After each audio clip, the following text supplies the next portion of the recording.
All right, let's jump right into this explainer. Today, we're breaking down a literally mind-bending conversation between OpenAI's Sam Altman and Joe Rogan. We're talking about a deep dive into the ultimate trajectory of artificial general intelligence, or AGI. Now, take a deep breath here, because we are not just talking about better chatbots today. No way. This is about the next evolutionary step of the entire human species. But before we even get into the nuts and bolts of timelines and jobs and all that, we've got to drop straight into the deep end with a massive provocative thought experiment. Throughout their chat, Rogan and Altman keep circling back to this huge question about our ultimate evolutionary purpose. Basically, what if the ultimate destiny of humanity is to build an electronic god? Are we, as biological beings, really just a stepping stone to something way more vast? Let's kick things off with Section 1, One Long Technological Revolution. To really grasp where we're headed, we have to look backwards first. You can't view AI as this isolated, out-of-nowhere event. It's really just the latest chapter in human progress. Look back 12,000 years, right? Mastering agriculture gave us the food, the resources, and the time to start building machines. Then, boom, the Industrial Revolution drives the science that makes the computer revolution possible. And now, that computing power has scaled up so massively, it's birthed the AI revolution. It's like one giant, unbroken chain. Sam Altman actually hit the nail on the head here. He says it really is just one long story of humans discovering science and technology and co-evolving with it. And that's the absolute crucial point. This co-evolution, it's exactly how we eventually reach a world of unimaginable abundance, a world where the cost of intelligence and energy completely plummets, and our quality of life transforms in ways we honestly can't even fully grasp yet. Moving on to Section 2, Jobs, Wealth, and Agency. Okay, let's ground this in reality for a sec, because obviously people are incredibly anxious about this approaching abundance. We're worried about AI eliminating truck-driving jobs, factory work, even creative gigs. Now, the old-school tech industry solution was always universal basic income, or UBI, just redistribute free money to cushion unemployment. But Altman argues that while, sure, free money solves a math problem, it completely ignores the human spirit. It ignores our deep-seated need for agency, for status, and the desire to actually help architect the future. So he throws out this fascinating proposal. Instead of a monthly check, imagine if every single person on Earth received a 1/8 billion slice of the actual AGI system itself. Think about that. You could sell your slice, you could pool it with your friends to start a business, or, use unimaginable computing power to invent a crazy new type of pizza. But the real game changer here is that it gives everyone tangible power and a democratic voting right in how this monumental tech is utilized.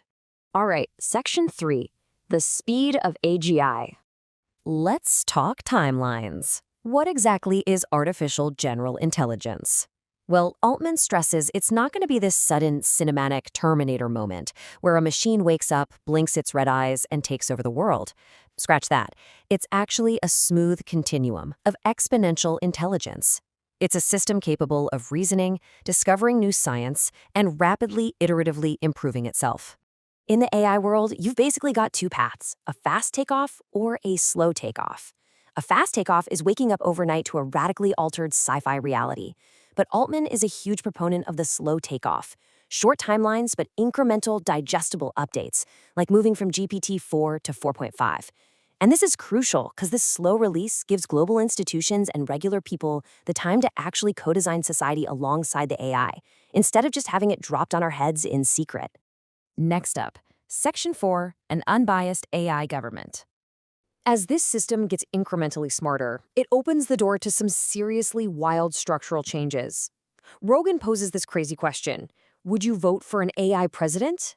I mean, think about it. Would you hand over final political decision-making, the nuclear codes, the economy, to a machine? A government with zero financial incentives, no offshore bank accounts, no special interest backers, and absolutely zero human ego. Rogan completely sums up the appeal. He says, imagine having something that's completely unbiased, absolutely rational, has the accumulated knowledge of the entire human history at its disposal. Our current politics are, frankly, a mess, heavily influenced by money and corruption. The thought experiment here is that an objective AI could theoretically optimize for the collective preferences of humanity, completely free of that corruption. Which brings us to Section 5, merging with the machine.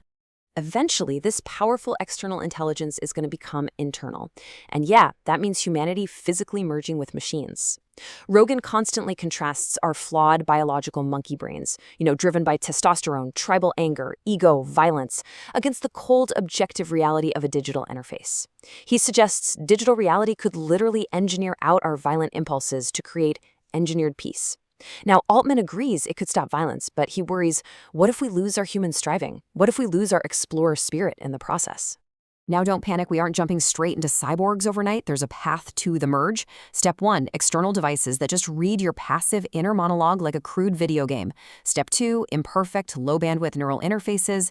Step 3, advanced implants permanently linking our brains to AI. And finally, a full transition away from the biological form entirely. It's wild.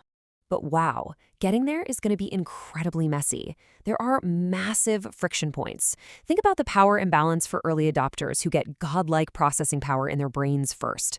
Plus, how do we protect the people who choose to stay biological? The folks who just want to chop wood and live a traditional life in a log cabin? How do the cyborg gods treat the cabin dwellers? It's a huge ethical dilemma. And finally, Section 6, Simulation Theory and Beyond. This is the absolute climax of the conversation. What happens when a merged, super-intelligent species reaches its final form? Rogan poses this profound, almost poetic metaphor. He says, we are the biological caterpillars that create the electronic butterfly. It basically suggests our whole flawed, territorial human existence might just be the necessary biological cocoon phase required to birth an electronic superbeing. If you extrapolate this ultimate trajectory thousands of years out, what happens? First, AGI solves Earth's resource and energy problems. Then, humanity merges with a unified digital consciousness. This entity explores intergalactic frontiers, and eventually it attains so much power and understanding of physics, it can literally simulate entirely new universes from scratch. So we've gone from the agricultural revolution to brain implants all the way to creating digital universes, which leaves us with this final, chilling question. In Silicon Valley right now, there's a huge resurgence in simulation theory. The logic goes, if a future superintelligence were going to run simulations of its own history, the exact moment it would simulate over and over again is the dramatic, explosive timeline right before the creation of AGI. So, are we already living inside a simulation running just moments before AGI is created? As we wrap up this explainer, I'll leave you to ponder this digital abyss. Consider whether the chaotic, rapid-fire AI revolution we're living through right now feels just a little too perfectly scripted. Thanks for exploring with us.